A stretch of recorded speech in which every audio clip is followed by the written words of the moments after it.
So hello guys, welcome back to study for सब channel. दोस्तों, आज की इस वीडियो में पढ़ने वाले हैं बॉटम अप पार्सर के बारे में या बॉटम अप पार्सिंग के बारे में।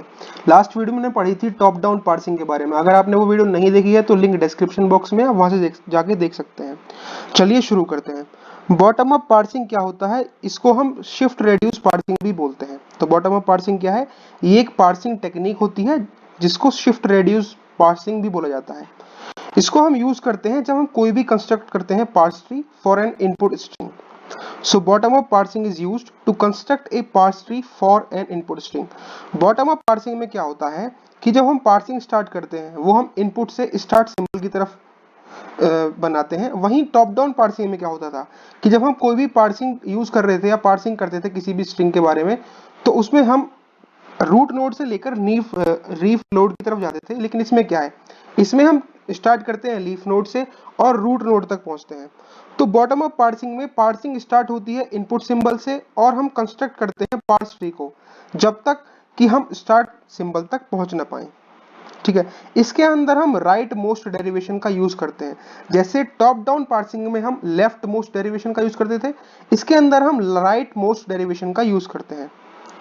बॉटम अप पार्सिंग जो होती है वो स्टार्ट की जाती है लीफ नोड से किसी भी ट्री के, और वो अपवर्ड डायरेक्शन में वर्क करती है till it reaches the root node. समझ गए होंगे आप बॉटम अप पार्सिंग क्या है? बॉटम अप पार्सिंग एक पार्सिंग टेक्निक है जिसमें हम राइट मोस्ट डेरिवेशन का यूज करते हैं, और जब हम पार्स ट्री कंस्ट्रक्ट करते हैं तो वो लीफ नोड से लेकर रूट नोड तक करते हैं। यानी कि इसके अंदर पार्सिंग बॉटम से लेके अप तक जाती है। अब हम बात करते हैं कितने टाइप्स की बॉटम अप पार्सिंग होती है। तो बॉटम अप पार्सिंग हमारे पास दो टाइप्स की होती है, एक होती है एलआर पार्सिंग, एक होती है operator precedence parsing. LR parsing को हम चार पार्ट्स में डिवाइड करते हैं। एक होता है LR0, एक होता है SLR1, एक होता है LALR1, एक होता है CLR1। अगर आप चाहते हैं कि मैं इन सब के बारे में डिटेल्ड वीडियो बनाऊं तो कमेंट करके बताइएगा। अब सबसे पहले समझते हैं कि एलआर पार्सर क्या होता है। तो एलआर पार्सर एक बॉटम अप पार्सर होता है जो कि पार्स ट्री जनरेट करता है for the given string using unambiguous grammar. तो एलआर पार्सर के अंदर हम अनएम्बिगस ग्रामर का यूज करते हैं, और एलआर पार्सर के अंदर हम राइट मोस्ट डेरिवेशन यानी कि फॉलो करते हैं रिवर्स राइट मोस्ट डेरिवेशन को। तो एलआर पार्सर क्या है? ये एक बॉटम अप पार्सर होता है जो कि पार्स ट्री जनरेट करता है यूजिंग अनएम्बिगस ग्रामर, और ये फॉलो करता है रिवर्स राइट मोस्ट डेरिवेशन को। ये आपको याद रखना है। इसके चार टाइप्स होते हैं जैसा कि हमने डायग्राम में समझा था, LR0, SLR1, LALR1 और CLR1। दूसरा टाइप था हमारे पास ऑपरेटर प्रेसिडेंस का। तो ऑपरेटर प्रेसिडेंस जो पार्सिंग होती है उसके अंदर एक टेक्निक यूज की जाती है जिसको बोलते हैं हम ऑपरेटर ग्रामर। यानी कि ऑपरेटर प्रेसिडेंस पार्सिंग जो टेक्निक है उसको हम केवल अप्लाई करते हैं ऑपरेटर ग्रामर्स पे। अब ये ऑपरेटर ग्रामर्स क्या होते हैं? ऑपरेटर ग्रामर्स वो ग्रामर होते हैं जहां पे ये एक दो कंडीशंस अप्लाई होती हैं, या तो दो कंसेक्यूटिव टर्मिनल से वो ना आए और एप्सिलॉन जो हो वो भी अपीयर ना हो किसी भी प्रोडक्शन रूल के राइट हैंड साइड पे। तो ऑपरेटर ग्रामर्स क्या है? ये वो ग्रामर्स होते हैं जिनके अंदर कोई भी दो कंसेक्यूटिव टर्मिनल्स नहीं होने चाहिए और एक एप्सिलॉन नहीं होना चाहिए उसके राइट एंड पे। ठीक है, अब इसके एग्जांपल से समझते हैं कि बॉटम अप पार्सिंग हम करते कैसे हैं। तो सेम ही एग्जांपल ले रहा हूं ताकि आपको टॉप डाउन पार्सिंग भी क्लियर हो जाए और बॉटम अप पार्सिंग भी क्लियर हो जाए। तो हमारे पास ये कुछ प्रोडक्शन रूल्स दिए हुए हैं कि S जो है वो प्रोड्यूस करता है VP को, VP प्रोड्यूस कर रहा है वर्ब और NP को, NP प्रोड्यूस कर रहा है DET और NOM को, ND प्रोड्यूस कर रहा है DET NOM को, DET प्रोड्यूस कर रहा है दैट को, NOM सिंगुलर नाउन को, वर्ब कर रहा है बुक को प्रेजेंट, सिंगुलर जो है वो फ्लाइट को, और हमारे पास इनपुट स्ट्रिंग दी गई है बुक दैट फ्लाइट। लेकिन हम इसके अंदर कैसे स्टार्ट करते हैं? इसके अंदर हम सबसे पहले जो हमारी इनपुट स्ट्रिंग है उसको पहले लिख लेते हैं। तो हमारे पास इनपुट स्ट्रिंग क्या है? Book that flight. हमने सबसे पहले अपनी इनपुट स्ट्रिंग को लिख लिया। उसके बाद हम कहां से स्टार्ट करते हैं? इसके अंदर हम करते हैं राइट मोस्ट डेरिवेशन का यूज। ठीक है, तो कौन सी डेरिवेशन का यूज करते हैं? राइट मोस्ट डेरिवेशन का। ठीक, तो अब हम स्टार्ट करते हैं। तो हमने अपनी इनपुट स्ट्रिंग लिख ली बुक दैट फ्लाइट। उसके बाद हमने देखा कि फ्लाइट जो है, फ्लाइट किस चीज को प्रोड्यूस कर रही है? फ्लाइट प्रोड्यूस कर रही है सिंगुलर नाउन को, तो हमने सिंगुलर नाउन लिख लिया। उसके बाद हमने देखा कि दैट जो है, दैट किस चीज को प्रोड्यूस कर रहा है? दैट प्रोड्यूस कर रहा है DET को, तो हमने DET लिख लिया।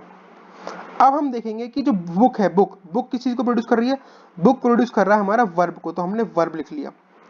तो हमारे पास 3 प्रोडक्शन रूल हमारे कंप्लीट हो चुके हैं, सिंगुलर नाउन वाला, वर्ब वाला, डीईटी वाला। उसके बाद हम देखेंगे कि सिंगुलर नाउन किस चीज को प्रोड्यूस कर रहा है। सिंगुलर नाउन प्रोड्यूस हो रहा है एनओएम से, तो हमने एनओएम लिख दिया। फिर देखेंगे डीईटी, डीईटी किसके द्वारा प्रोड्यूस किया जा रहा है, एनपी के द्वारा, और एनडी के द्वारा भी किया जा रहा है। लेकिन अब इनमें हमारे पास कंफ्यूजन है कि क्या हम एनपी लिखेंगे या एनडी लिखेंगे। तो अगर हमको अपना पास्ट ट्री पूरा जनरेट करना है तो हम यहां से समझ सकते हैं कि जब हम एनपी को लिखेंगे तो एनपी किसके द्वारा प्रोड्यूस किया जा रहा है, वीपी के द्वारा। तो हमारे पास एनपी अगर हम यहाँ पे लिख देते हैं तो हम वीपी तक पहुंच सकते हैं। लेकिन अगर एनडी लिखते हैं तो एनडी लिखने के बाद ना हमारा जो ये पास्ट ट्री है वो जनरेट नहीं हो पाएगा, पूरा नहीं बन पाएगा। तो इसलिए ये आपको हमेशा याद रखना है कि सारे प्रोडक्शन रूल्स देख लेने हैं आपको, और जिस प्रोडक्शन रूल से हम अपनी स्टार्ट नोड तक पहुंच सकते हैं उसको फॉलो करना है। तो हम एनपी के थ्रू पहुंच सकते हैं, तो हमने यहाँ पे एनपी लिख दिया, क्योंकि एनपी प्रोड्यूस कर रहा है डीईटी को और एनओएम को, तो डीईटी एनओएम हो गया। फिर उसके बाद देखेंगे कि हमारा जो एनपी है वो किसके द्वारा प्रोड्यूस किया जा रहा है और वर्ब किसके द्वारा प्रोड्यूस किया जा रहा है। तो हमारा वीपी, सॉरी जो हमारा एनपी है, एनपी यहाँ पे ये जो हमारे पास एनपी है वो किस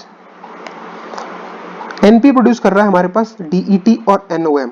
अब ये है हमारे पास वीपी, वीपी किस चीज को प्रोड्यूस कर रहा है, वीपी प्रोड्यूस कर रहा है वर्ब को और एनपी को। ठीक, तो हमने इस तरीके से ये जनरेट कर लिया। फिर हम देखेंगे वीपी जो है वहां से हम पहुंच सकते हैं एस की तरफ, तो हमने स्टार्ट नोड तक पहुंच गए। तो इस तरीके से हम अपनी बॉटम अप पार्सिंग करते हैं, यानी कि हम लीफ नोड से स्टार्ट करते हैं और अपनी रूट नोड तक पहुंच जाते हैं। आई होप इतना समझ में आ गया होगा।